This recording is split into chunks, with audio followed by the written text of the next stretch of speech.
Halo semuanya, malam ini kita akan melakukan perjalanan panjang. Sebuah perjalanan yang tidak hanya menyentuh kulit luar, melainkan juga kulit batin, rasa percaya diri, kesabaran, dan tentu saja sedikit kelucuan tentang industri kecantikan yang hampir selalu ingin kita percayai. Saya mulai dengan sebuah pengakuan, dan ya, pengakuan ini mungkin agak mengejutkan Anda. Selama puluhan tahun, saya benar-benar percaya bahwa rahasia wajah awet muda itu hanya bisa dibeli dalam wadah kaca berlapis emas dengan harga setara tiket pulang pergi ke Eropa. Ternyata, oh betapa bodohnya saya waktu itu.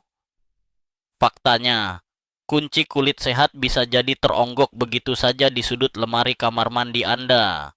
Murah, agak lengket, tapi luar biasa efektif.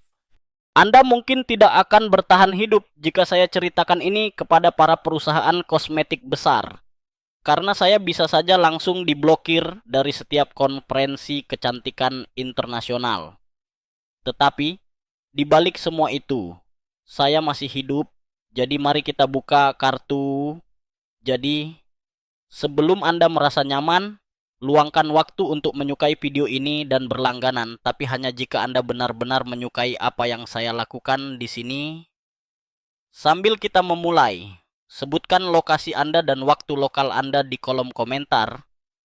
Saya penasaran apakah saya berbicara dengan Jakarta dini hari, Surabaya menjelang subuh, atau bahkan dari kota-kota kecil dengan suara jangkrik sebagai latar belakang.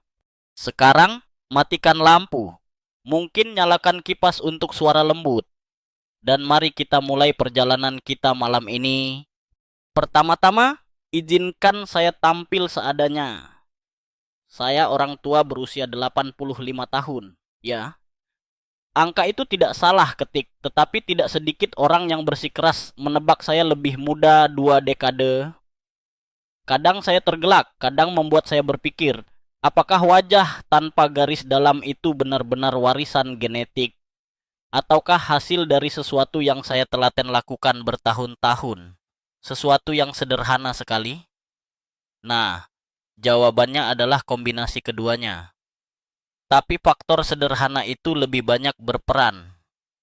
Saya akan beberkan rahasia itu kepada Anda, perlahan, dengan suara yang menenangkan, meski kadang diselingi sindiran manis untuk industri kecantikan. Saya masih ingat jelas suatu sore kala, saya masih mahasiswa kedokteran.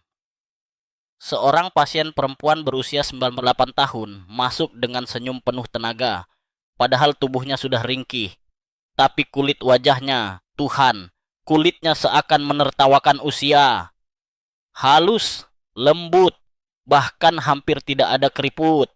Saya, anak muda sok ilmiah dengan rambut belah pinggir, langsung mendesah. Nenek, apa rahasia Anda?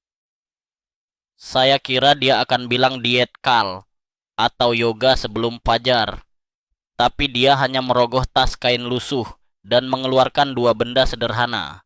Setoples kecil petroleum jelly dan sebotol coklat tua dengan tetesan minyak beraroma khas. Saya nyaris tidak percaya. Dari situlah obsesi saya dimulai. Sejak malam itu, saya mulai mengotak-atik benda yang oleh sebagian besar orang hanya dianggap salep bibir darurat. Saya melakukan eksperimen kecil di kamar asrama.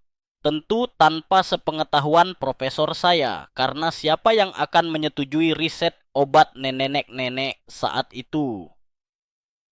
Saya campurkan, saya oleskan di lengan, di wajah, bahkan di lutut. Hasilnya bukan sulap, bukan sihir, tapi ada perubahan nyata. Kulit saya terasa lebih lentur, bekas luka kecil tidak terlihat kasar lagi. Satu kebijaksanaan usia tua saya ingin bagikan sejak awal adalah ini. Jangan pernah remehkan hal-hal sederhana. Kita terlalu sering menantikan keajaiban besar dari botol parfum desainer, tetapi lupa bahwa tubuh kita hanya butuh kelembapan yang dijaga. Bukan istilah laboratorium yang bikin lidah terpelintir. Ada satu detail aneh yang saya temukan di arsip lama bidang dermatologi. Petroleum jelly yang lahir di abad ke-19 sebagai produk sampingan industri minyak. Awalnya dipakai pekerja tambang untuk mengobati luka bakar kecil. Lucunya, sebagian orang ilmiah di masanya menyebutnya lem lengket tak berguna. Ironis, ya, sesuatu yang awalnya direndahkan, justru sekarang bertahan lebih dari 150 tahun dan masuk ke hampir setiap rumah tangga. Itu kalau bukan bukti Darwinisme kosmetik, saya tidak tahu lagi istilah apa yang cocok. Seiring saya tumbuh tua, saya memperhatikan pola yang sama berulang pada pasien saya. Mereka habiskan jutaan rupiah untuk krim anti-aging. Namun hasilnya lebih banyak pada promosi selfie, bukannya kulit. Di sisi lain, pasien-pasien sederhana yang tiap malam rajin mengoleskan balsem murah ini justru terlihat lebih terawat 10 tahun kemudian. Saya masih ingat, ada seorang wanita pekerja sosial. Usianya mendekati 70 tahun. Dia merasa minder karena melihat keriput mendalam di kening dan pipinya. Dengan nada lirih, dia berkata, "Dok, saya merasa wajah saya mengkhianati jiwa saya yang masih muda." Itu kalimat yang cukup menyentuh. Setelah ia mencoba metode sederhana saya, campuran petroleum jelly dan sedikit vitamin alami. 3 minggu kemudian dia kembali. Bukan hanya lebih cerah wajahnya, tapi juga lebih bersinar matanya. Karena di balik krim itu, yang paling ia peroleh adalah harapan. Di titik inilah saya harus sisipkan sedikit humor. Kita ini, manusia abad modern, sering percaya pada dua hal, bahwa kopi instan bisa menyelesaikan rapat besar dalam 5 menit, dan bahwa krim seharga sepertiga gaji bulanan bisa langsung menghapus keriput semalam. Sayangnya, dua-duanya sama-sama ilusi. Bedanya, kopi instan setidaknya membangunkan Anda walau hanya sebentar. Satu perdebatan akademis yang selalu muncul saat membicarakan petroleum jelly adalah ini. Apakah ia benar-benar menutrisi kulit atau sekadar mengunci kelembapan yang sudah ada? Sebagian peneliti keras kepala mengatakan itu cuma segel plastik untuk pori-pori. Sementara tim lain berargumentasi bahwa menjaga kelembapan adalah inti dari seluruh mekanisme regenerasi kulit. Saya cenderung memilih kubu kedua, meski kadang saya jahil menambahkan kubu ketiga. Selama Anda bahagia dan kulit Anda bahagia, siapa peduli bagaimana mekanismenya? Tentu. Perjalanan ini bukanlah dongeng instan. Saya butuh puluhan tahun riset pribadi, ribuan pasien, dan banyak malam tanpa tidur karena mencatat setiap perubahan kulit. Tapi kalau Anda tanya apa yang paling saya syukuri, jawaban saya sederhana, bahwa saya tidak pernah berhenti penasaran sejak malam ketika nenek 98 tahun itu menunjukkan rahasianya. Karena tanpa itu, mungkin saya hanya akan menjadi dokter tua yang menulis resep krim import tanpa menyadari bahwa kebahagiaan kulit bisa digenggam dalam benda 3.000 rupiah. Saya ingin Anda bayangkan sekarang wajah Anda, tangan Anda, leher Anda, semua bagian tubuh yang setiap hari bersinggungan dengan dunia luar. Setiap guratan, setiap garis halus adalah peta perjalanan hidup Anda. Namun, bukan berarti Anda harus pasrah membiarkannya berubah menjadi gurun gersang. Dengan sedikit trik sederhana, kita bisa menjadikan peta itu seperti buku lama yang terawat, ada lipatan sejarah, tapi tetap indah dibaca. Malam ini, kita baru membuka halaman pertama, masih banyak cerita dari pasien saya, masih banyak trik kecil dan kebijaksanaan hidup yang akan keluar dari mulut saya, yang kadang cerewet namun penuh kasih. Jadi tetaplah bersama saya. Dengarkan bunyi lembut kipas di kamar Anda, dan biarkan kata-kata saya mengalir pelan ke telinga. Apa yang akan datang berikutnya mungkin membuat Anda tertawa, mungkin membuat Anda merenung, dan kalau beruntung, membuat Anda segera menggeser kotak kecil petroleum jelly di meja untuk mencoba sendiri. Industri kecantikan, teman-teman, adalah panggung sandiwara yang luar biasa mahal. Mereka menjual impian dalam botol berkilau dengan jargon ilmiah seperti peptida biomimetik kuantum. atau nanolipid trifosfat dengan teknologi gelombang suara. Sebuah kata-kata yang jika diucapkan 3 kali di depan cermin mungkin bisa memanggil jin. Saya pernah duduk di sebuah seminar internasional kosmetik. Para pembicara bersetelan mahal. Presentasinya penuh grafik warna-warni. Namun di balik grafik itu yang saya lihat sebenarnya hanyalah grafik harga, bukan grafik hasil. Saya tersenyum sinis, karena di ruang praktik saya yang sederhana, seorang nenek kampung dengan tabung petroleum jelly dan sedikit minyak alami sering menunjukkan hasil nyata yang jauh melampaui laboratorium mewah. Lucu, bukan? Inilah bagian yang selalu membuat saya tertawa kecil. Karena bukti nyata, pasien jauh lebih meyakinkan daripada brosur glossy setebal kamus. Satu kebijaksanaan usia tua yang saya pelajari adalah banyak hal di dunia ini bukan tentang apa yang benar-benar bekerja, melainkan bagaimana sesuatu itu dipasarkan. Dahulu kala, saya juga korban. Saya pernah membayar sejumlah besar uang untuk sebuah krim anti-aging yang katanya berbasis penelitian luar angkasa NASA. Saya mengoleskannya setiap malam dengan rasa percaya diri yang besar. Akhir cerita, satu-satunya hal yang meluncur keluar angkasa adalah isi dompet saya, bukan keriput di wajah saya. Ada satu informasi aneh yang beberapa orang mungkin tidak tahu. Sebagian besar produk krim mahal mengandung 80% air. Ya, air. Cairan yang keluar gratis dari keran dapur Anda. Bayangkan, kita membayar jutaan rupiah untuk air, lalu mencibir tetangga yang masih setia dengan petroleum jelly murah. Ironi, kan? Tapi jangan salah, iklan ini didesain pintar sekali. Kamera high definition menangkap wajah model selebritas yang bahkan tidak pernah mencium krim itu seumur hidupnya. Lalu Anda percaya bahwa dengan membeli produk serupa, kulit Anda akan berubah seperti Dewi Yunani. Saya menyebutnya ilusi fotografi plus pencahayaan 5 lapis. Kalau saja semua orang tahu, mungkin tagar sama nano filter tidak akan pernah jadi populer. Mari saya bagi sebuah cerita pasien yang sangat berkesan. Seorang pria berusia 75 tahun, seorang petani cabai, datang ke klinik saya dengan kulit wajah penuh garis keras akibat matahari dan angin. Ia berkata, "Dok, saya habiskan semua uang lebih banyak ke pupuk cabai daripada krim. Jadi, saya ingin solusi yang, ya, seharga pupuk saja." Saya memberikan resep sederhana. Petroleum jelly dicampur minyak vitamin alami. Sesuatu yang lebih murah daripada sekotak mie instan.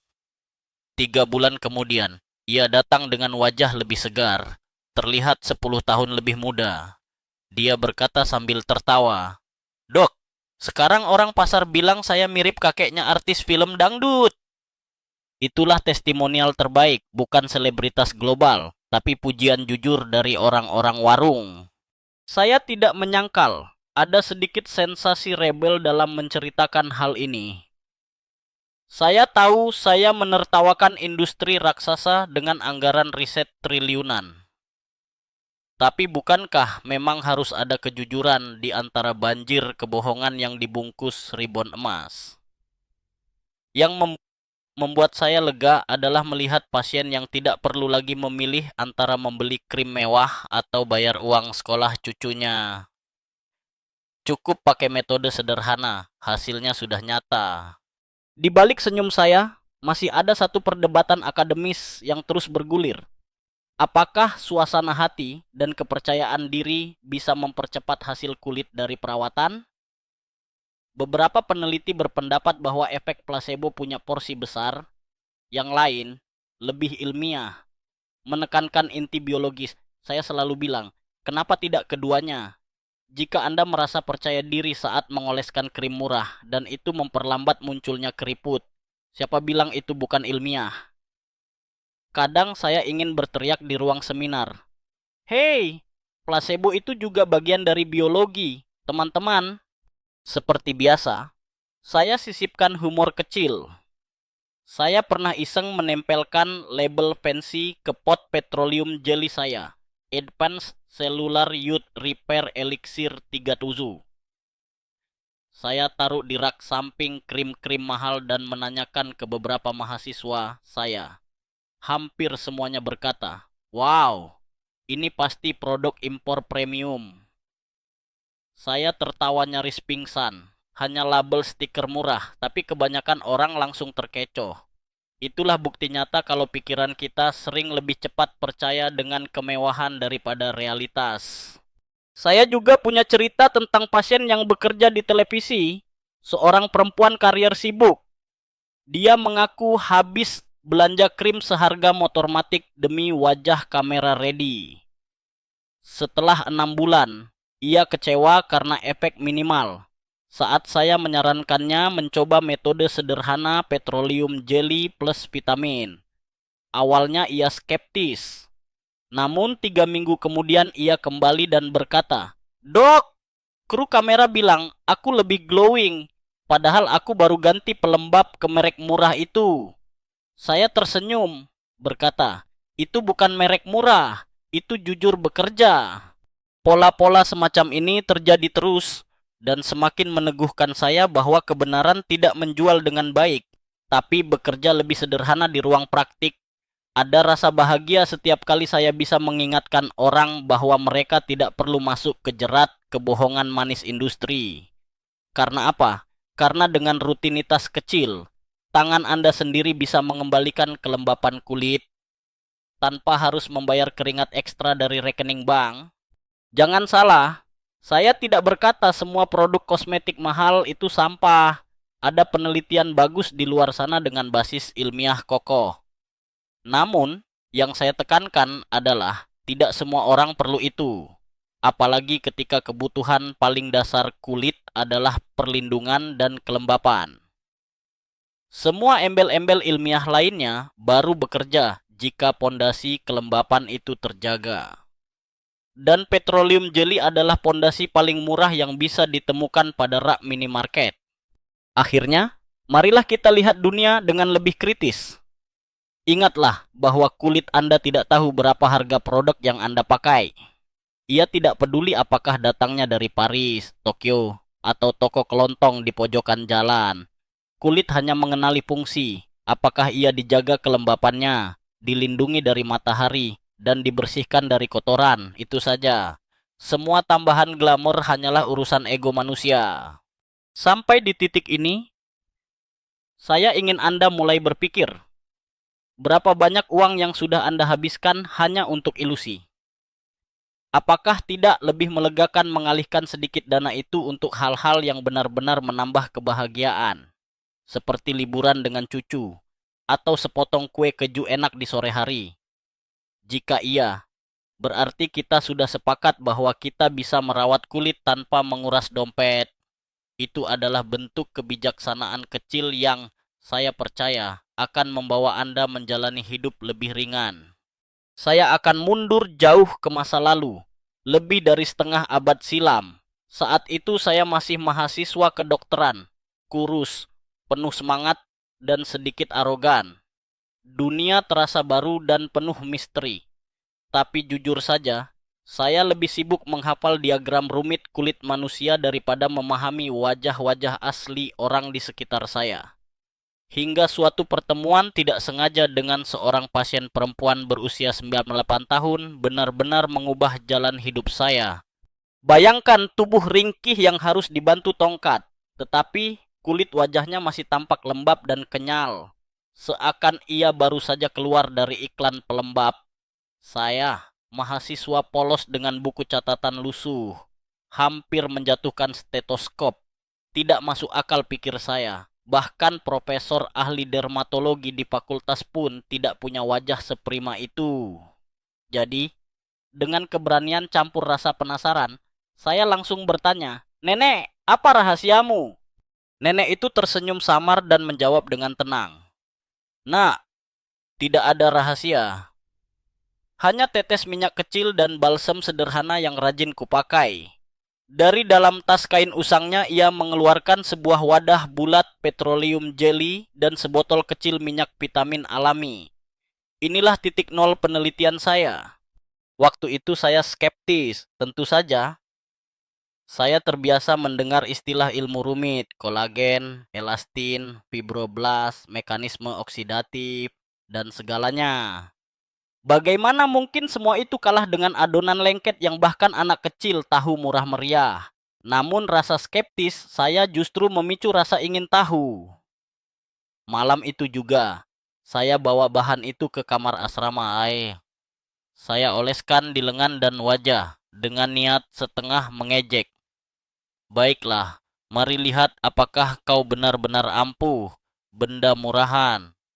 Hari-hari berikutnya tubuh saya seakan memberi kejutan balik. Luka goresan kecil di kulit saya cepat halus. Kulit yang semula terasa kering jadi lebih elastis. Dan saat bercermin saya melihat kilau berbeda. Itu bukan hasil spektakuler layaknya operasi plastik, tapi jelas ada perbedaan kecil yang nyata. Dari situlah dimulai catatan panjang saya. Kebijaksanaan usia tua yang saya dapat dari momen itu. Jangan pernah meremehkan warisan nenek-nenek. Kadang yang kita sebut kuno sebenarnya hasil pengalaman empiris puluhan tahun yang tidak bisa digantikan oleh jurnal ilmiah setebal 300 halaman. Satu suntikan praktis tapi tidak tercatat di kurikulum. Itu mengajarkan saya untuk lebih merendahkan hati sebagai calon dokter. Lalu, ada informasi aneh yang saya temukan ketika menelusuri literatur lama. Pada abad ke-19, ketika petroleum jelly pertama kali ditemukan, para penambang menggunakannya untuk mengatasi luka bakar. Mereka menyadari kulit yang dilapisi zat ini sembuh lebih cepat dibanding tanpa apapun. Begitu laporan itu masuk ke dunia medis, baru para dokter mulai menguji ketebalan lapisan kulit yang dilindungi. Hebatnya, walau sudah 1,5 abad berlalu, mekanisme sederhana itu belum usang. Justru semakin dibuktikan oleh penelitian modern. Masih ada satu perdebatan akademis yang cukup klasik. Apakah petroleum jelly benar-benar menyerap ke kulit atau hanya menutup permukaan? Saya masih ingat guru besar saya bersikeras menyebutnya cuma penutup plastik untuk pori-pori. Sementara beberapa peneliti lain menekankan bahwa sifat oklusif inilah yang membuat air tidak bisa lepas, sehingga kulit punya waktu untuk memperbaiki diri. Jika Anda minta saya memilih, saya jawab diplomatis, ya, ia tidak memberi vitamin langsung, tapi ia memberi waktu dan kondisi ideal untuk kulit menyembuhkan dirinya. Kadang saya iseng bilang pada murid, jangan remehkan fungsi bodyguard. Ia mungkin tidak menyanyi di panggung, tapi tanpanya konser tidak akan aman. Ketika saya mulai mencoba teknik sederhana ini pada pasien, hasilnya cukup konsisten. Ada pasien muda yang penuh jerawat. Awalnya takut petroleum jelly akan menyumbat pori. Begitu ia mencoba lapisan tipis setiap malam, jerawatnya justru tidak bertambah. Bahkan bekas-bekasnya sembuh lebih halus. Saya menambahkan sedikit vitamin E alami untuk mempercepat perbaikan. Hasilnya mengejutkan banyak teman sekelas saya. Lalu ada pasien perempuan berusia 68 tahun menjelang resepsi pernikahan cucunya. Dia menangis di depan saya karena kerutan di tangan dan lehernya semakin dalam, sehingga merasa dirinya akan memalukan. Saya perkenalkan cara sederhana, rendam tangan sebentar, oles campuran petroleum jelly dan beberapa tetes minyak vitamin, pakai sarung tangan katun di malam hari. Awalnya ia tidak percaya, namun 3 minggu kemudian, tangan keriputnya berubah lebih lembut. Di acara, buktinya terlihat jelas. Tamu salah kira dia adalah ibu, bukan nenek, dari mempelai. Dia lalu menepuk pundak saya dengan berkata, "Pelet apa yang kamu taruh di balsam itu, Dok?" Saya tertawa keras malam itu. Kini, izinkan saya selipkan humor ringan. Dikarenakan baunya cukup netral, saya sering mengibaratkan petroleum jelly seperti mantan pacar yang selalu ada di sekitar Anda, tidak mencolok, tapi setia mendampingi di saat yang benar-benar butuh.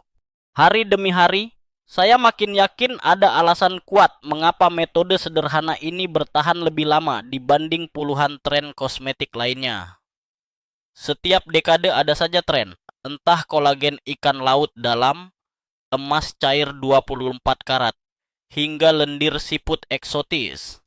Semuanya heroik sesaat, tetapi menghilang begitu hype mereda. Sementara petroleum jelly masih setia di rak.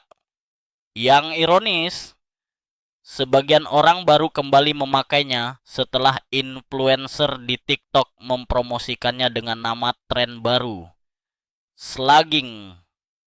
Saya terkikik. Wah, resep nenek sudah didaur ulang jadi hashtag global. Dari semua momen itu, saya belajar satu hal penting. Pengetahuan kadang butuh siklus panjang untuk dihargai. Apa yang dulu dianggap kuno bisa muncul lagi sebagai tren paling modern dengan kemasan kekinian. Setengah abad telah berlalu, saya kini lebih tua. Namun setiap kali melihat kulit saya yang masih relatif kenyal untuk umur 85, saya tersenyum kecil. Saya tahu, sebagian besar orang masih menduga ini hasil operasi rahasia. Padahal hanya disiplin sederhana, malam demi malam.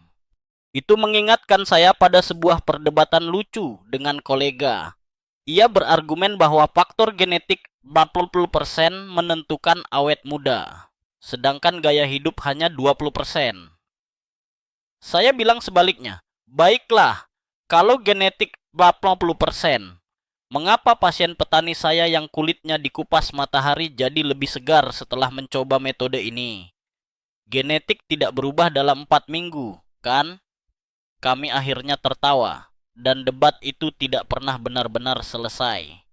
Namun saya rasa, inti kebijaksanaan dari cerita ini adalah jangan menunggu inovasi besar dari luar angkasa untuk merawat tubuh kita. Kadang yang Anda butuhkan hanyalah benda kecil yang diwariskan nenek moyang, ditambah sedikit kesabaran. Saya belajar menaruh rasa hormat pada hal-hal sederhana. Itulah yang membuat saya akhirnya dikenal sebagai Dokter Petroleum Jelly. Julukan itu, meskipun terkadang membuat teman sejawat geli, kini saya genggam dengan bangga. Dan inilah awal perjalanan panjang saya. Setiap keriput pasien, setiap tangan yang rentah, setiap leher yang mulai merosot, semua menjadi laboratorium hidup untuk membuktikan bahwa solusi seringkali tidak serumit nama ilmiahnya. Kita sudah sampai di ujung bagian ini, Pak Lana, tapi percayalah, apa yang Anda dengar barulah fondasi. Kisah ringan namun syarat makna tentang ritual tangan yang sering dilupakan akan saya ungkap berikutnya. Karena wajah saja tidak cukup, tangan pun bisa membocorkan usia Anda lebih cepat dari yang Anda kira. Sekarang kita masuk ke bagian yang sering dilupakan banyak orang. Tangan. Anda tahu, wajah bisa Anda please dengan primer, foundation, atau bahkan filter kamera. Tetapi tangan, tangan itu tidak bisa bohong. Tangan seringkali adalah pengkhianat sejati yang membisikkan usia Anda lebih cepat daripada rambut beruban. Mau seberapa mulus wajah Anda, ketika tangan keriput dan syarat bintik, orang-orang langsung tahu umur Anda. Saya berani bilang, tangan adalah akta kelahiran yang berjalan. Saya punya satu pasien yang kisahnya saya simpan sampai sekarang. Meski sudah lebih dari 10 tahun berlalu, namanya Bu Ratna. Seorang pianis berusia 73 tahun. Musiknya indah, tetapi hatinya sering terluka melihat jari-jari yang sudah keriput dan tangan yang dipenuhi bintik hitam. Ia sering memainkan karya Chopin atau Beethoven dengan penuh jiwa. Tapi kemudian siswa-siswanya malah menatap jemarinya, bukan mendengarkan lagunya. Itu membuat rasa percaya dirinya merosot. Dia datang ke saya, berkata lirih, "Dok, saya malu mengajar. Bukan karena kemampuan saya, tapi karena penampilan tangan saya." Kalimat itu menghantam saya keras. Saya sadar, bagi sebagian profesi tangan bukan sekadar alat, melainkan panggung kehormatan. Maka, saya perkenalkan teknik sederhana. Rendam tangan dalam air hangat yang diberi sedikit garam Epsom. Fungsi: membuat kulit lebih siap menerima perawatan.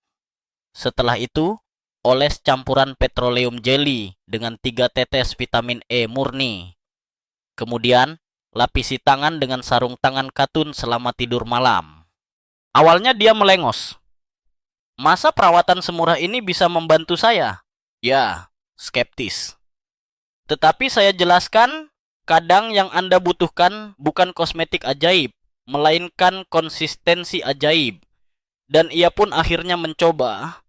3 minggu kemudian ia kembali dan saya nyaris tidak mengenali tangannya. Keriput jelas berkurang, kulit tampak lebih kenyal, bahkan bintik hitamnya sedikit memudar. Tapi yang paling penting adalah ekspresi wajahnya yang bersinar.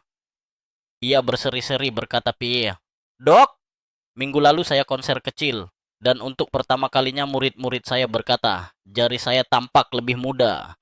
Saya bisa bermain tanpa merasa perlu menyembunyikannya. Itu momen yang membuat dada saya hangat. Ada satu kebijaksanaan usia tua yang saya petik, tubuh kita selalu siap berubah, bahkan di usia senja, asal diberi kesempatan dan dukungan sederhana. Tidak ada kata terlambat untuk merawat diri, dan kadang keajaiban datang darinya. Oh ya, saya tidak lupa menyisipkan satu informasi aneh. Tahukah Anda bahwa kulit tangan memiliki kelenjar minyak alami jauh lebih sedikit daripada wajah? Tepatnya hingga 80% lebih rendah. Itu sebabnya tangan lebih cepat kering, lebih pecah-pecah, dan tentu lebih cepat menampakkan usia, Bu. Jadi sebenarnya bukan wajah yang paling kejam membocorkan umur Anda, tapi tangan. Lantas, di kalangan para dermatolog, ada perdebatan akademis lucu. Apakah sebenarnya pelembab tangan perlu formula khusus? Atau apakah tangan bisa menggunakan pelembab wajah biasa? Ada kubu yang bilang harus khusus karena lingkungan berbeda. Tangan sering terpapar sabun, detergen, panas. Ada pula kubu yang bilang asalkan pelembab cukup oklusif, siapapun bisa dipakai. Saya, setelah melihat hasil nyata dengan petroleum jelly yang paling universal itu, jelas berada di kubu, tidak perlu terlalu ribet. Kalau petroleum jelly bisa menjaga luka tambang lebih baik dari banyak formula pabrikan, mengapa harus minder? Dan humor tentu tidak boleh absen di sini. Beberapa pasien saya pernah menggoda, "Dok, tangan saya sekarang lembut sekali. Suami saya sampai terkejut disangka pakai krim mahal." Saya jawab, "Ibu, kasih tahu suaminya saja ini rahasia negara. Kalau dia tahu cukup 5.000 rupiah bisa bikin tangan Anda lembut. Dia pasti minta setengah tabung buat dirinya." Selain sarung tangan katun malam hari, saya juga mengajarkan apa yang saya sebut senam darah tangan. Latihannya sederhana, mengepalkan tangan, lalu membuka selebar mungkin, lakukan berulang. Bisa diselingi dengan memutar pergelangan, jangan sepelekan. Peredaran darah yang lancar memperkuat efek perawatan. Kadang pasien mengernyit. "Ah, dok, itu seperti olahraga anak TK." Saya tersenyum. Justru karena terlalu sederhana, orang dewasa malas melakukannya. Dan jangan lupa untuk menghilangkan noda atau bintik hitam. Anda bisa menambahkan setetes jus lemon ke dalam campuran petroleum jelly. Tapi ingat, gunakan hanya pada malam hari. Pada siang hari, lindungi tangan dengan tabir surya. Banyak orang lupa bahwa tangan terkena matahari lebih sering daripada wajah. Karena Anda mungkin tidak bisa menutupi tangan saat menyetir atau beraktivitas di luar ruang. Kebijaksanaan kecil lain yang sering saya ulang pada pasien adalah, rawatlah tangan seperti Anda merawat wajah orang tercinta. Karena sebenarnya, tanganlah yang lebih banyak bercerita tentang kerja keras hidup Anda. Fisik bisa menipu, kosmetik bisa menipu, tetapi tangan hampir selalu jujur. Dan dengan perawatan sederhana, kejujuran itu akan terlihat hangat, bukan getir.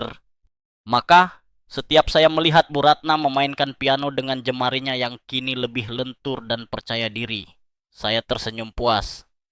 Itu membuktikan kepada saya lagi bahwa perluasan konsep kecantikan tidak boleh berhenti di wajah. Karena usia Anda tidak hanya terlihat di cermin, tetapi juga di genggaman tangan Anda sendiri. Bagian berikutnya, kita turun sedikit ke leher, bagian tubuh yang sering diperlakukan seperti anak tiri, tapi diam-diam sangat haus perhatian. Kalau wajah adalah panggung utama, maka leher adalah mikrofon. Tidak rapuh, tapi jika dibiarkan, ia akan mengeluarkan bunyi serak yang tak bisa ditutupi lagi. Saya akan bawa Anda ke sana setelah ini. Kalau bicara soal wajah, semua orang langsung sigap. Skincare 10 tahap, serum multifungsi, bahkan masker yang diganti setiap minggu. Tapi kalau bicara soal leher, hampir semua orang tiba-tiba amnesia. Padahal leher adalah pengkhianat kedua setelah tangan.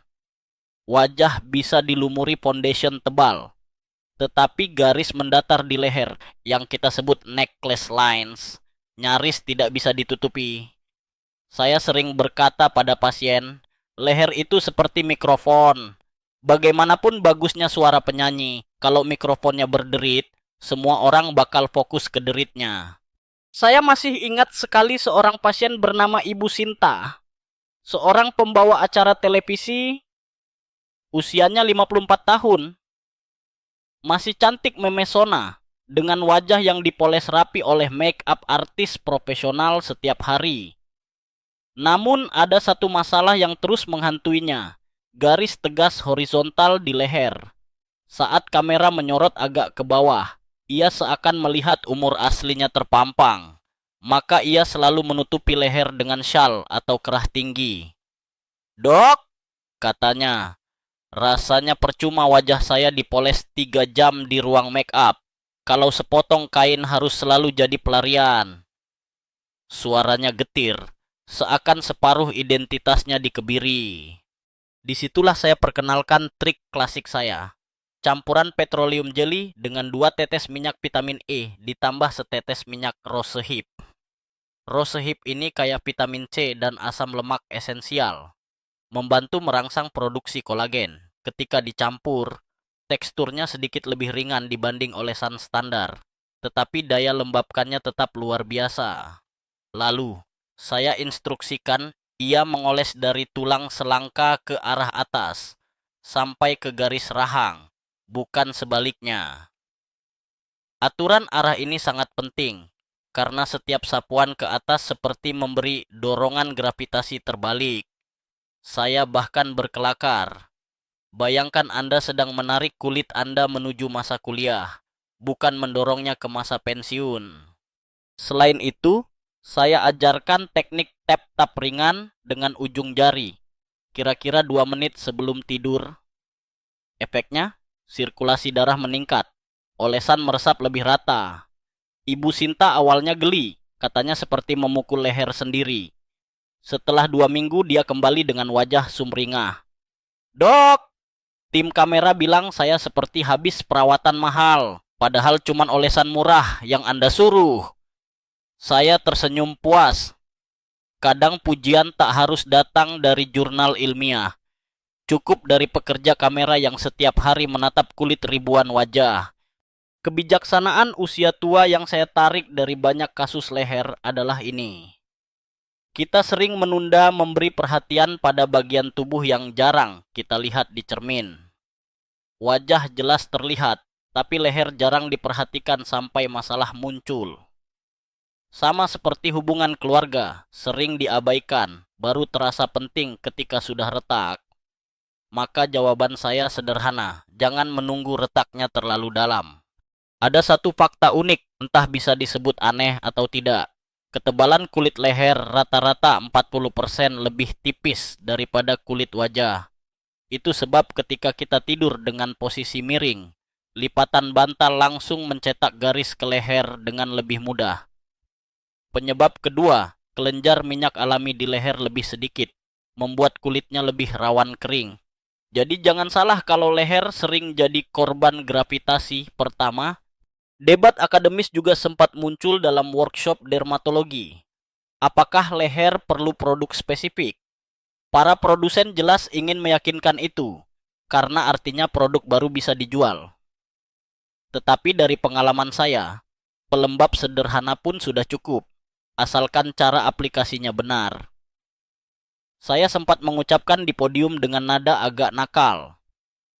Kalau cara oles salah, serum seharga berlian pun hanya jadi perhiasan mahal di permukaan kulit. Ruangan setengah tertawa, setengah menggerutu. Tentu, saya bumbui cerita dengan sedikit humor.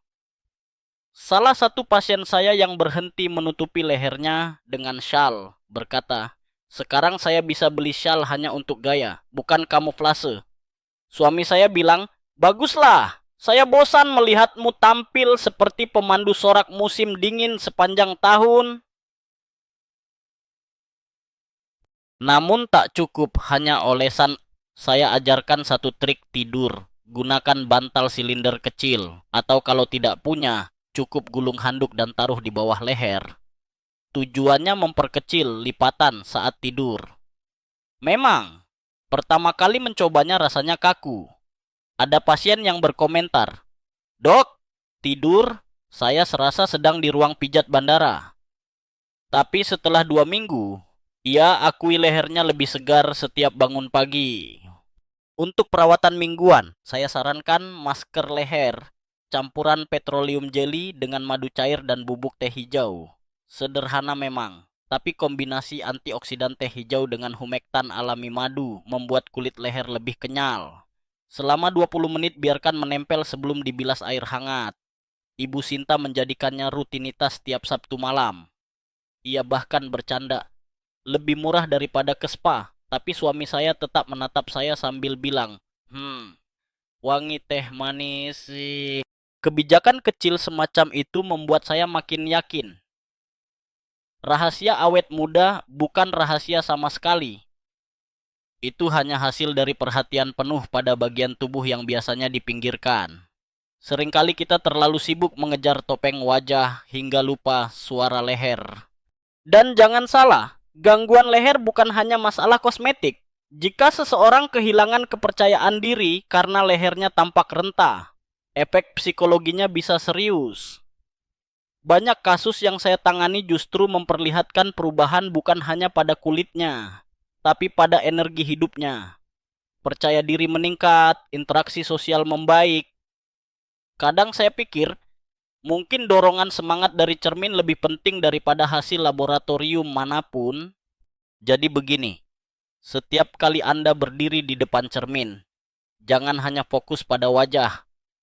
Turunkan pandangan ke leher dan tanyakan, apakah saya sudah memberinya kasih sayang cukup? Jika jawabannya belum, malam ini juga mulaikan, walau hanya dengan olesan murah yang sudah ada di lemari Anda. Karena jujur saja, mikrofon yang jernih akan membuat lagu terdengar lebih indah. Selanjutnya, kita akan naik lagi ke panggung utama, wajah. Di sanalah peperangan sesungguhnya terjadi antara kerutan ekspresi dan tarikan gravitasi. Dua musuh berbeda, dengan senjata yang berbeda pula. Saya akan tunjukkan bahwa Anda bisa melawan keduanya tanpa perlu pinjaman bank. Sekarang saatnya kita kembali ke panggung utama, wajah. Wajah adalah layar proyektor bagi semua emosi kita. Kita tertawa, marah, terkejut. Semuanya tercetak ke kulit seperti arsip harian. Kerutan di wajah ada dua tipe besar yang harus kita pahami. Kerutan ekspresi dan kerutan gravitasi. Kerutan ekspresi muncul karena otot wajah bekerja berulang. Setiap kali Anda menyipitkan mata sambil membaca pesan WhatsApp, setiap kali mengangkat alis mendengar gosip artis, atau setiap kali tertawa hingga mata terpejam. Semua itu seperti pensil yang menggores kertas tipis dengan sama persis setiap hari, dan akhirnya goresan itu permanen. Sementara kerutan gravitasi, ya ampun, musuh abadi kita. Itu muncul karena kulit kehilangan elastisitas seiring bertambah usia. Lalu tarikan bumi melakukan sisanya, menarik ke bawah. Lihatlah garis pahit di sekitar hidung hingga ke mulut, yang kita kenal sebagai nasolabial folds. Itu tidak muncul tiba-tiba, melainkan hasil gravitasi yang bekerja sabar namun konsisten selama bertahun-tahun. Saya punya pasien bernama Bu Minji, seorang guru sekolah menengah yang terkenal ekspresif. Bayangkan, setiap hari ia tertawa keras dengan siswa-siswinya, mengerutkan dahi saat murid tidak mengerjakan PR, hingga melotot ketika kelas berisik. Semua ekspresi itu indah, tetapi wajahnya mulai merekamnya terlalu dini. Kerutan dalam di sudut mata, lipatan jelas di samping bibir. Ia merasa cermin mengkhianatinya. Dok, saya suka hidup ceria, tetapi wajah saya seperti membenci kebahagiaan saya. Saya tidak ingin merampas kegembiraannya dengan menyarankan botox kaku, karena itu hanya akan membekukan wajahnya. Jadi saya ajarkan trik kecil, campuran petroleum jelly dengan 2 tetes serum hyaluronic acid, sederhana sekali. Hyaluronic acid bekerja seperti spons kecil, menarik air ke dalam jaringan, membuat kulit mengembang dari dalam. Metode pengaplikasiannya tidak boleh sembarangan. Saya mengajarinya teknik dot line spread, titik, garis, lalu sebar. Pertama, teteskan titik kecil campuran tepat di pangkal kerutan terdalam. Kedua, tarik sedikit sepanjang garis kerutan. Ketiga, sebar tipis ke area sekitarnya. Mengapa seperti ini? Karena kita ingin distribusi formula menumpuk di titik yang paling parah, bukan membuang rata di seluruh wajah. Saya tambahkan pula kontras suhu sebagai trik. Oleskan es batu kecil ke sekitar kerutan selama 1 menit sebelum mengusap campuran. Efeknya, kapiler mengecil, kulit berkontraksi, dan saat lapisan oklusif ditimpa setelahnya, penetrasi lembab meningkat. Bu Minji mengeluh sedikit kedinginan, lalu tertawa. Dok, wajah saya seperti punya pengalaman spa ala freezer kulkas. 3 minggu kemudian ia masuk ke ruang praktik dengan wajah berkilau. Kerutan memang belum hilang sempurna, tapi wajahnya jauh lebih segar. Dan yang menarik, ekspresinya tidak berubah. Ia masih bisa tertawa keras. Kebahagiaan plus sedikit sains, benar-benar kombinasi indah. Kebijaksanaan usia tua yang saya kutip di sini.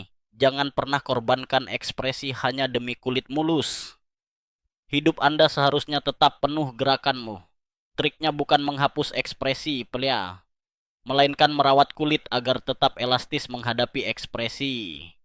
Nah, ada yang lebih aneh lagi dari dunia riset. Tahukah Anda bahwa beberapa ilmuwan menemukan hubungan antara orang yang punya kerutan parah di dahi dengan risiko gangguan kardiovaskular? Tentu belum ada konsensus penuh, tetapi penelitian itu cukup bikin gaduh konferensi. Ada yang bilang kerutan hanya tanda penuaan kulit. Ada yang bilang itu papan skor kesehatan vaskular. Saya suka menggoda teman sejawat. Kalau benar, berarti botox bisa jadi terapi jantung. Kami semua tertawa. Tentu saja penelitian masih jauh dari kesimpulan. Sekarang sedikit humor klinis.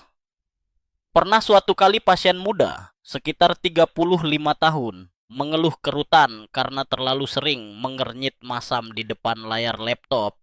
Ia berkata dengan panik, "Dok, wajah saya terlihat seperti dosen killer di usia dini." Saya menenangkannya. Tenang, wajah itu bukan killer, hanya sedang menagih libur. Kami sepakat ia butuh cuti, bukan botox dulu.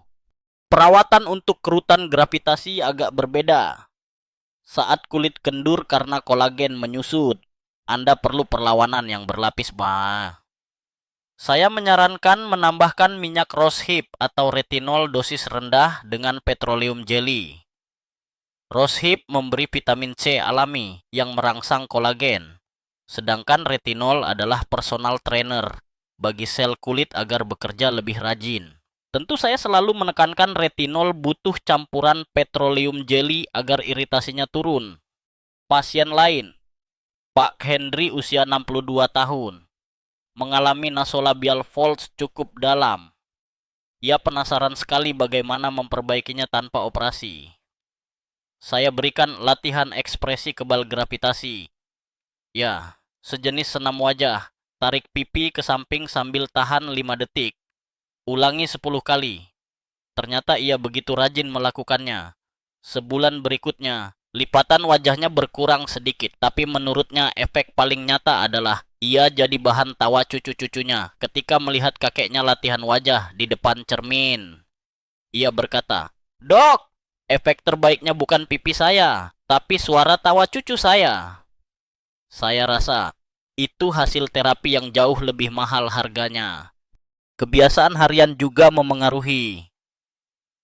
Saya ajarkan pasien untuk tidak menyeka wajah dengan kasar setelah mandi.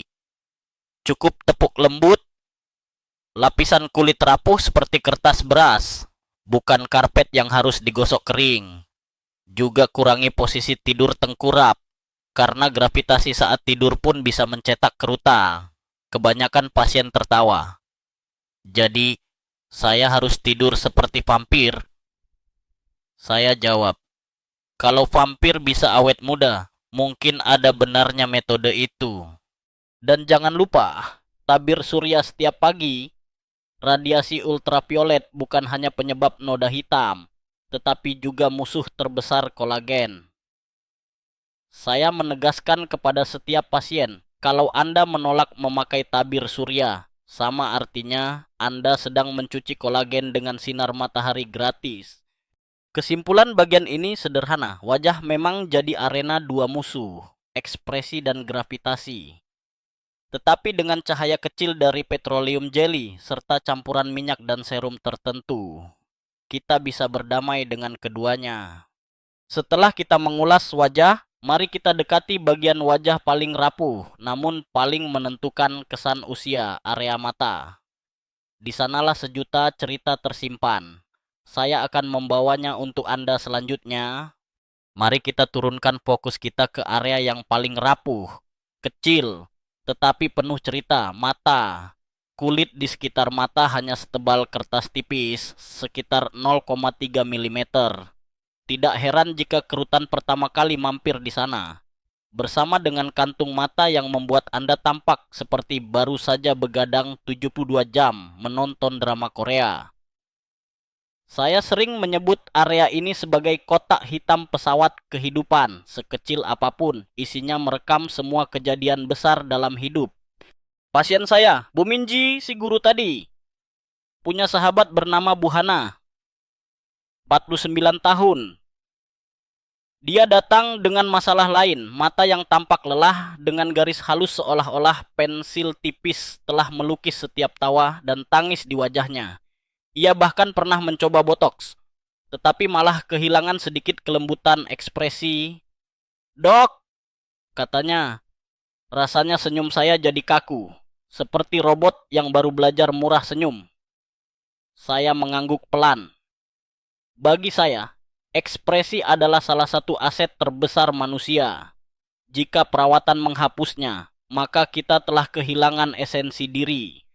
Jadi saya sarankan salah satu campuran paling lembut dalam kit saya, petroleum jelly dengan setetes vitamin E murni dan satu tetes minyak chamomil. Chamomil terkenal dengan efek menenangkan pada kulit yang sensitif. Teksturnya ringan, mudah dioleskan tipis-tipis hanya dengan jari manis, jangan jari telunjuk, karena tekanan jari telunjuk terlalu kuat bisa menambah kerutan. Metode pengaplikasiannya saya sebut teknik dot-dot pat. Ini ya.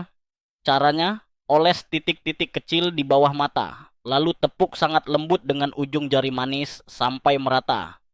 Jangan tarik, jangan geser. Pasien sering berkata, "Dok, rasanya seperti bermain piano di kulit sendiri." Saya hanya tersenyum dan menjawab, "Betul, bedanya kali ini tidak ada notasi musik. Yang dimainkan adalah harmoni kulit Anda." Setelah 2 minggu, Bu Hana kembali dengan semangat luar biasa. Garis halus memang belum hilang, tetapi bayangan lelah berkurang signifikan. Lebih penting lagi, ekspresinya tetap luwes. Ia bisa tersenyum dengan tulus tanpa terlihat seperti patung lilin di museum. Ia bahkan berujar, "Suami saya bilang saya terlihat bahagia lagi." Padahal yang berubah hanya minyak lengket dan cara kecil mengetuk kulit mata. Kebijaksanaan usia tua yang saya dapat dari semua ini, mata tidak hanya mencerminkan jiwa, tetapi juga menyalakan kembali semangat orang lain bila terlihat hidup. Percaya atau tidak, Sedikit cahaya di bawah mata bisa membuat komunikasi lebih hangat dan orang sekitar lebih ramah pada Anda. Tahukah Anda ada fakta aneh soal mata? Dalam penelitian kecil di Prancis, disebutkan bahwa orang yang punya kerutan mata lebih jelas justru sering dianggap lebih trustworthy, alias lebih bisa dipercaya. Mungkin karena senyum yang diiringi kerutan di mata tampak lebih tulus ketimbang senyum tanpa kerutan. Jadi, anehnya, kerutan yang Anda benci sebenarnya bisa jadi aset sosial. Inilah ironi hidup. Apa yang kosmetik coba sembunyikan kadang justru itulah yang membuat orang jatuh hati. Namun, dunia akademis tetap suka berdebat. Ada kubu yang percaya bahwa pelembab tidak bisa menembus area mata cukup efektif, sehingga menyarankan injeksi filler sebagai satu-satunya jalan. Di sisi lain ada kubu yang mendorong metode alami, dengan argumen bahwa ketebalan kulit mata yang tipis justru memungkinkan penetrasi ringan dengan akurasi lebih baik. Saya sendiri memilih posisi tengah. Bagi saya, prosedur bisa membantu, tetapi bukanlah pertama yang harus dijajal. Mulailah dengan kelembapan dan kebiasaan sehat. Kalau itu belum cukup, barulah kita bicara soal alat lebih canggih. Begitu kata saya di seminar terakhir, sambil menutup dengan senyum jahil. Dan ya, sedikit humor di klinik selalu tercipta.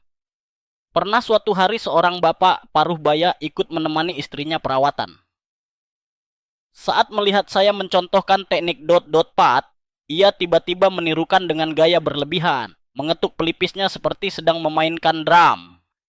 Saya langsung berkata, "Pak, itu bukan rock konser, itu jazz lembut. Kalau terlalu keras, kulit bisa protes."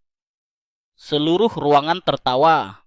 Selain campuran tradisional, saya juga sering menyarankan pasien untuk menggunakan kompres dingin dengan kantong teh chamomile bekas. Setelah diseduh, jangan langsung buang. Dinginkan di kulkas, lalu tempelkan pada mata 5 menit sebelum tidur. Aromanya menenangkan, dinginnya menyusup lembut, dan efeknya, oh, sungguh bisa mengurangi bengkak di pagi hari.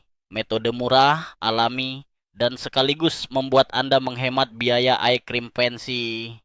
Masalah mata memang kompleks. Tidak hanya kerutan, tapi juga lingkar hitam akibat sirkulasi buruk atau kurang tidur. Apa solusi paling sederhana? Tidur cukup? Saya tahu Anda mengharapkan formula sihir, tetapi jujur saja, jika jam tidur Anda berantakan, seluruh eye cream dunia tidak sanggup mengalahkan sinyal tubuh yang letih. Saya sendiri punya kebiasaan, setiap pagi sebelum berangkat ke klinik, saya sempatkan melihat mata saya sendiri di kaca kecil. Bila mata saya terlihat kusam, saya tahu tubuh saya sedang protes. Itu alarm paling jujur. Dulu saat saya muda, saya pikir alarm itu bisa saya abaikan. Kini di usia 85, saya justru menjadikannya pengingat harian untuk berhenti sejenak, minum air putih, atau sekadar tarik napas panjang. Mata memang jendela jiwa, tetapi lebih dari itu, ia adalah papan skor kehidupan kita. Perawatannya bukan sekadar kosmetik, melainkan penghormatan atas cerita yang sudah lama ia rekam. Setiap tawa, tangis, bahkan kelelahan kerja lembur, semua ada di sana. Tapi ingat, jendela tua bukan berarti tidak bisa dipoles ulang. Dengan lap pembersih yang tepat, tirainya bisa kembali jernih, membiarkan cahaya cinta dan semangat masuk lagi. Setelah ini, kita akan lanjut menuju bab menarik. Bagaimana bahan sederhana ini bisa bermain bersama produk modern dan justru saling menguatkan. Jangan kira mereka bertabrakan. Faktanya justru perpaduan antara murah dan mewah bisa menciptakan simfoni yang jauh lebih efektif. Sekarang, mari kita bahas sesuatu yang sering memicu perdebatan. Apakah bahan sederhana seperti petroleum jelly bisa berteman dengan produk modern yang penuh serum, ampul, dan teknologi nano-nanopartikel entah apalagi? Jawaban saya, dengan senyum miring, adalah tentu bisa. Faktanya, mereka bukan musuh, justru sahabat baik bila kita tahu cara menjodohkannya. Saya menyebutnya perkawinan silang sukses antara murah dan mahal. Mari saya ceritakan hal lucu dulu.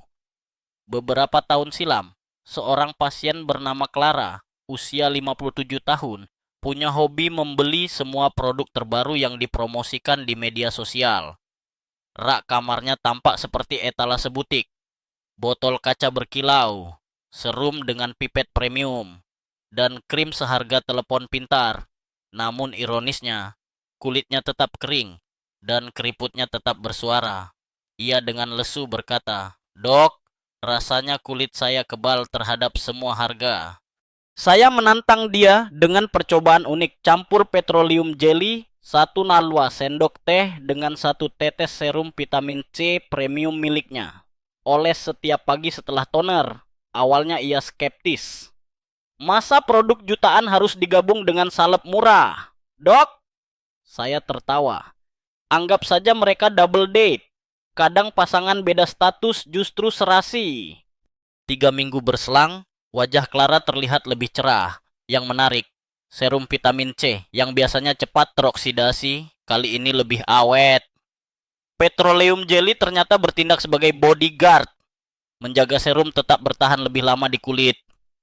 Clara akhirnya berkata, "Waduh dok, saya merasa ditipu iklan bertahun-tahun. Ternyata ujung-ujungnya kawin silang paling bekerja." Kebijaksanaan usia tua yang ingin saya bagikan, kolaborasi sering lebih kuat daripada kompetisi. Sama halnya dengan hidup. Teknologi canggih memang punya nilai, tapi dikombinasi dengan kebiasaan sederhana hasilnya lebih mantap. Ada juga informasi aneh yang muncul dari praktik saya. Beberapa pasien melaporkan saat mencampur petroleum jelly dengan tabir surya mineral, daya tahan sinarnya lebih lama. Bahkan, saya sendiri pernah melakukan uji coba kecil saat jalan-jalan di kebun raya. Di tangan kiri saya oles tabir surya biasa. Di tangan kanan saya pakai campuran dengan petroleum jelly. Hasilnya, setelah 2 jam, tangan kiri mulai sedikit merah, sedangkan tangan kanan masih tenang. Bukan metode ilmiah super ketat, tapi cukup memberi insight menarik. Seperti biasa, dunia akademis tidak bisa diam. Sebagian dermatolog berkata campuran ini bisa merusak stabilitas bahan aktif. Sebagian lain beropini justru petroleum jelly membantu menstabilkannya.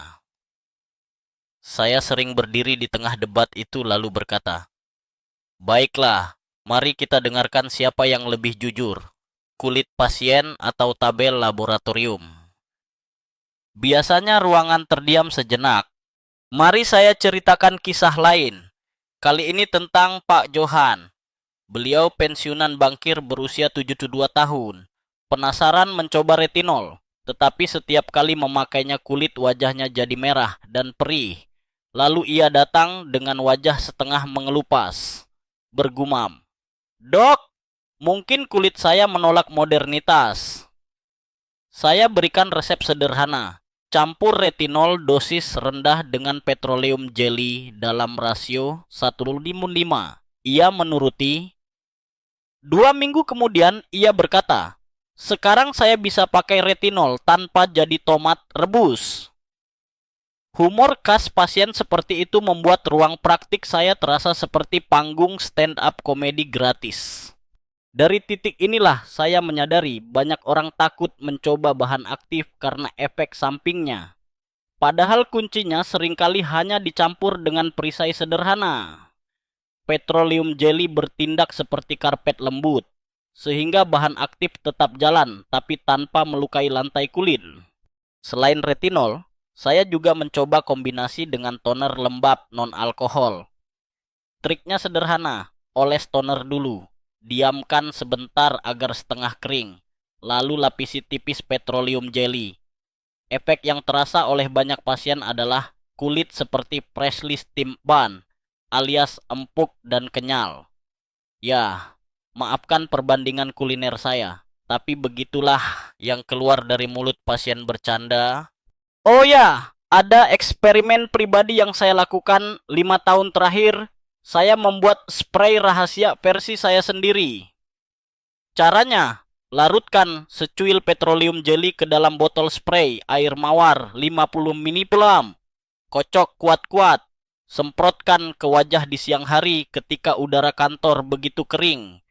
Efeknya ringan, tidak membuat wajah seperti ditempel plastik, tetapi tetap mempertahankan kelembapan lebih lama.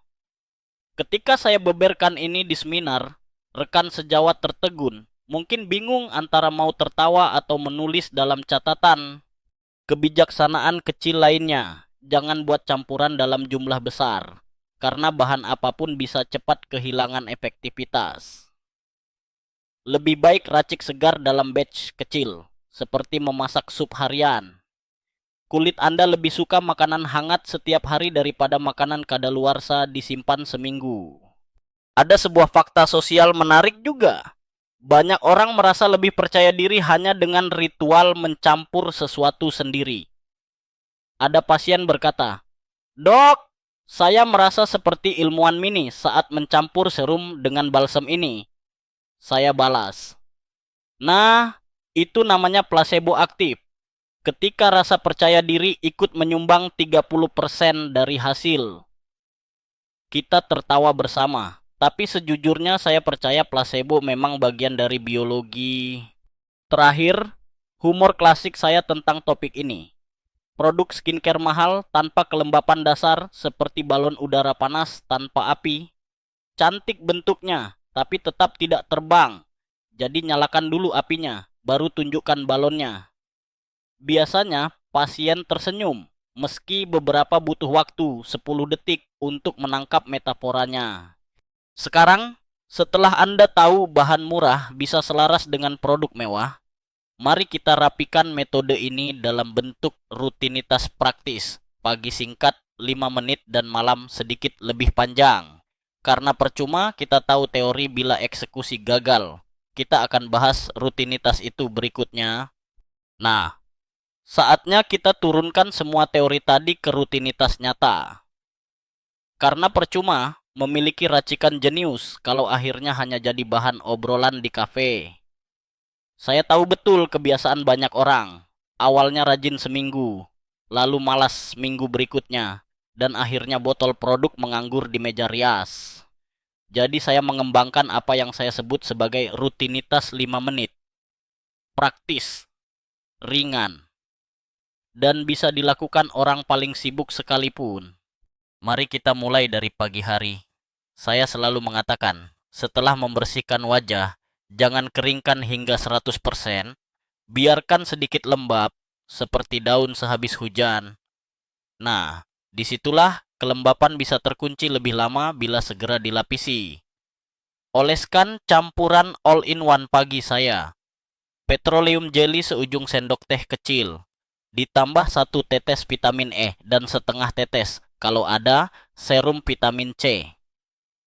Untuk Anda yang beraktivitas di luar, bisa tambahkan sedikit tabir surya mineral, aduk sejenak, lalu usapkan tipis ke wajah. Butuh waktu berapa lama? Tak lebih dari 90 detik. Saya beri aturan sederhana, tunggu 5 menit sebelum mengaplikasikan riasan. Gunakan tisu lembut untuk menekan wajah pelan, agar sisa minyak berlebih terserap. Dengan begini, make up tidak mudah melayang di siang hari. Salah satu pasien saya, Mbak Riris, usia 42 tahun, karyawan kantoran, mencoba metode ini dan berkata, "Dok, sekarang saya tidak perlu semprot setting spray berkali-kali. Riasan saya tahan lembut sampai sore." Kebijaksanaan usia tua saya tarik di sini. Waktu tidur mungkin susah, ditambah bagi pekerja sibuk. Tetapi waktu 5 menit untuk kulit hampir selalu bisa dicuri jika benar-benar peduli. Sama seperti kita bisa sisihkan waktu membuat kopi pagi, kulit juga pantas dapat ritual singkat ya. Sekarang malam hari, inilah saat perawatan lebih intens. Setelah cuci muka bersih dari debu kantor, siapkan campuran malam yang lebih kaya. Gunakan petroleum jelly lebih banyak. Tambahkan 2 tetes minyak rosehip, 1 tetes serum hyaluronic acid, bagi dua area, wajah dan leher. Untuk wajah gunakan teknik dot line spread. Untuk leher gunakan sapuan ke atas sambil melakukan tap-tap. Seperti sudah saya ajarkan sebelumnya, waktu total sekitar 4 menit saja. Tambahkan bonus masker mingguan. Pilih salah satu malam. Oles campuran lebih tebal. Biarkan sepanjang malam seperti sleeping mask. Saya sebut ini metode kamuflase vampir karena Anda tidur menunggu regenerasi dan bangun-bangun wajah jadi lebih segar. Pasien muda saya, Dinda umur 28, awalnya geli mencoba. Katanya, "Dok, tidur saya seperti anak kecil lengket-lengket." Tapi keesokan paginya ia kaget. Wajah yang tadinya kusam jadi bercahaya. Ada fakta aneh juga terkait rutinitas singkat ini. Saya menemukan bahwa pasien yang konsisten 5 menit sehari justru mendapat hasil lebih jelas dibanding mereka yang mencoba 45 menit sekali-sekali dengan segala masker dan LED light rumit. Seperti olahraga, lebih baik 10 menit tiap hari daripada 2 jam seminggu kemudian menyerah. Tentu ada perdebatan akademis juga soal rutinitas padat atau singkat. Beberapa ahli mengatakan kulit butuh banyak tahapan, toner, essence, ampul, serum, krim, oil, sleeping mask. Namun kubu lain menegaskan kulit hanya butuh 3 hal, bersih, lembab, terlindung. Saya pribadi condong ke kubu kedua. Saya selalu bilang, beri kulit Anda menu harian sederhana. Jangan bikin dia makan 8 macam lauk setiap malam, nanti malah kembung. Saya tambahkan humor yang muncul dari pasien saya yang super sibuk. Bu Mia, seorang ibu bekerja dengan 3 anak. Saat saya kenalkan rutinitas 5 menit ini, ia langsung berkata, "Kalau benar cuma 5 menit, itu lebih cepat daripada menenangkan anak saya yang rebutan remote TV." Seminggu kemudian ia kembali dengan wajah lebih segar dan senyum mengatakan, "Saya pikir saya butuh spa. Ternyata saya hanya butuh jeda 5 menit." Selain wajah dan leher, saya juga ajarkan rutinitas cepat cermat untuk tangan. Setelah mencuci piring malam hari, jangan langsung tidur. Ambil campuran petroleum jelly dengan tetes vitamin E. Oleskan, lalu kenakan sarung tangan katun sebelum masuk ranjang. Waktu ekstra 2 menit. Efek jangka panjang. Tangan Anda 10 tahun lebih muda. Saya juga suka menyelipkan tip unik. Sediakan wadah mini campuran di meja kantor. Saat udara AC bikin kering, oles tipis pada area rawan, sela hidung, ujung bibir, atau bawah mata. Tidak perlu malu, gunakan dengan santai. Saya sendiri punya wadah kecil di saku jas dokter. Pasien sering melihat saya ambil, lalu berkomentar, "Dok, ternyata rahasiamu memang selalu siap tempur ya." Saya hanya tertawa. Tentu, sama seperti Anda minum air putih, kulit saya harus minum pelembab. Untuk mereka yang sering bepergian, saya ajarkan variasi paling ringkas. Bawalah petroleum jelly kecil saja. Tak perlu semua serum. Gunakan sebagai lip balm, krim kutikula, pelembab wajah, bahkan pengganti highlighter untuk tampilan glowy natural, multifungsi, hemat tempat, dan tidak akan disita petugas bandara. Akhirnya, kebijaksanaan penting yang harus Anda pegang. Konsistensi lebih berharga daripada kemewahan. Ritual 5 menit memberi Anda lebih banyak hasil dibanding ritual 50 menit yang tidak pernah dikerjakan. Kulit bukan butuh kejutan besar sekali sebulan gitu Pak, tapi cinta kecil setiap hari. Setelah rutinitas terbentuk, Anda akan menyadari bahwa perawatan diri sebenarnya bukan beban, tapi jeda radikal di tengah rutinitas sibuk. Itu yang membuat saya tekankan selalu, lakukan ini dengan hati ringan, bukan rasa terpaksa. Kulit bisa merasakan mana sentuhan penuh cinta, mana sekadar olesan rutinitas kosong. Dan sekarang, setelah kita membangun pondasi praktis, tibalah kita pada penutup perjalanan ini. Kebijaksanaan usia panjang saya sendiri, refleksi bersama pasangan hidup, dan sedikit perdebatan apakah semua ini sekadar placebo manis atau bukti biologis nyata. Saya akan rangkai semua itu di bagian terakhir. Kita sudah sampai di penghujung perjalanan panjang malam ini. Saat saya menoleh ke belakang, rasanya seperti menceritakan setengah hidup saya sendiri. Semua kisah pasien, semua tetes lembab petroleum jelly, semua debat akademis dan tawa kecil di ruang praktik. Semua bercampur menjadi satu mosaik indah yang telah membuat saya bertahan hingga usia 85 tahun. Izinkan saya berbagi kilas balik pribadi. Setiap pagi saya masih bangun pukul 6, berjalan ke dapur, minum segelas air hangat, lalu menatap ke cermin kamar mandi. Saya melihat wajah yang mungkin tidak semulus aktor drama, tetapi tetap kenyal dan penuh semangat. Saya tahu rahasianya bukanlah operasi, bukan botox, bukan krim seharga mobil. Rahasianya adalah kesabaran. Setiap hari, tanpa putus, merawat dengan sederhana, anugerah paling nyata dari kebiasaan kecil yang konsisten. Itulah yang sering saya tekankan pada orang-orang muda. Hal besar lahir dari kebiasaan kecil yang tidak tampak. Istri saya, usia 77, adalah saksi nyata. Kami menikah lebih dari setengah abad lalu, dan sampai hari ini ia masih setia pada ritual yang sama. Kadang kami duduk berdampingan di meja rias kecil, meneteskan campuran petroleum jelly peluh vitamin di jari, sambil bercanda. Siapa yang akan tampak lebih muda malam ini? Itu candaan usang yang entah mengapa selalu membuat kami tertawa. Foto terakhir kami di ulang tahun pernikahan. Banyak orang salah mengira umur kami baru 60 akhir. Saya hanya tersenyum, karena angka itu memang tidak penting. Yang penting rasa percaya diri kembali, meski tubuh tetap menua perlahan. Kebijaksanaan usia tua yang saya ingin Anda garis bawahi di penutup ini. Penuaan tidak bisa dihentikan, tapi rasa percaya diri bisa terus ditumbuhkan. Tidak ada racun, tidak ada sihir, hanya kasih sayang pada tubuh sendiri yang dilakukan dengan sabar. Tahukah Anda fakta aneh dari penelitian terbaru? Beberapa ilmuwan menyelidiki hubungan perawatan diri dengan kebahagiaan psikologis. Hasil awal menunjukkan bahwa ritual sederhana perawatan kulit ternyata meningkatkan produksi dopamin kecil di otak. Bukan hanya kulit yang lebih sehat, tapi otak menjadi sedikit lebih bahagia hanya karena merasa dirawat. Saya tidak heran sama sekali. Kadang tindakan mengoles balsem tipis ke wajah sebenarnya adalah pesan cinta ke diri sendiri. Tentu selalu ada perdebatan akademis di akhir cerita ini. Apakah efek awet muda saya sekadar placebo, faktor genetik, atau hasil nyata dari perlindungan kulit?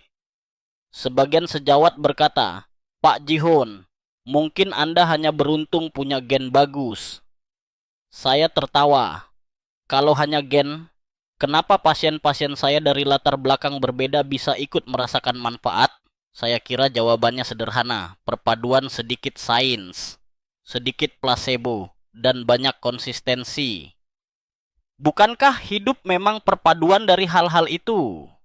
Sekarang, izinkan saya menambahkan humor penutup.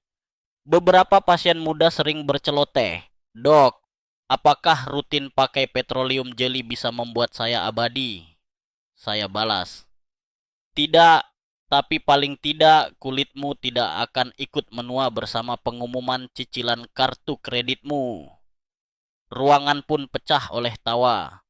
Bagi saya, kebahagiaan hadir bukan ketika keriput hilang total, tetapi ketika seseorang kembali percaya diri melangkah keluar tanpa merasa harus menyembunyikan dirinya. Saya pernah melihat seorang nenek berusia 95 datang ke klinik dengan mata berbinar dan kulit leher masih lembut karena ke-6 dekade setiap malam ia setia memoles petroleum jelly. Saya terdiam kagum, bukan karena ia terlihat lebih muda, tapi karena ia memancarkan kebanggaan. Kebanggaan bahwa ia menua dengan martabat, bukan dengan penyesalan. Itu pelajaran yang sungguh saya genggam erat. Maka inilah inti dari perjalanan kita malam ini. Perawatan sederhana bukan sekadar strategi kosmetik. Ia adalah pengingat bahwa cinta pada tubuh sendiri bisa murah, mudah, dan membebaskan. Bahwa setiap keriput hanyalah catatan waktu, bukan alasan untuk menyerah pada rasa malu. Sekarang tarik napas dalam-dalam. Pikirkan wajah Anda sendiri, leher, tangan, bahkan mata.